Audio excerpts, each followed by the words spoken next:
കൊലപാതക കേസിൽ ഉടൻ കുറ്റപത്രം സമർപ്പിക്കുമെന്ന് തൃശൂർ റേഞ്ച് DIG ഹരിശങ്കർ. കുറ്റമറ്റ രീതിയിലായിരുന്നു അന്വേഷണമെന്നും ജാമ്യോപാധി ലംഘനത്തിൽ ഉൾപ്പെടെ തുടരന്വേഷണം നടത്തുമെന്നും DIG പറഞ്ഞു.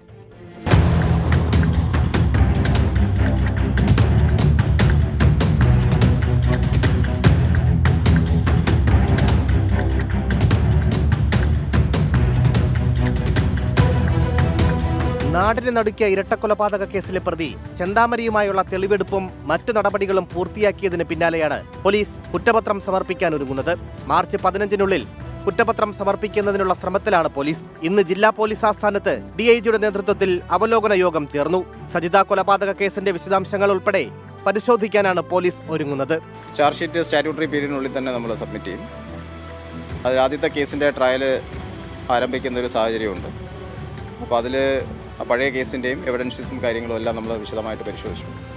അപ്പോൾ അതിൽ ആ ട്രയലും പ്രോപ്പറായിട്ട് നമ്മുടെ ഭാഗത്തു നിന്നുള്ളൊരു മോണിറ്ററിങ്ങും ഫോളോ അപ്പും ഒക്കെ ഉണ്ടാകുന്നുള്ള നടപടികളുണ്ട്. പ്രതിയുടെ കുറ്റസമ്മത മൊഴിക്കൊപ്പം കൊലപാതകത്തിന്റെ ക്രൈം സീൻ പുനരാവിഷ്കരിച്ചതുൾപ്പെടെ പഴുതടച്ച കുറ്റപത്രം സമർപ്പിക്കുന്നതിന് ഏറെ ഗുണം ചെയ്തെന്നാണ് അന്വേഷണ സംഘം വ്യക്തമാക്കുന്നത്. 24 പാലക്കാട്.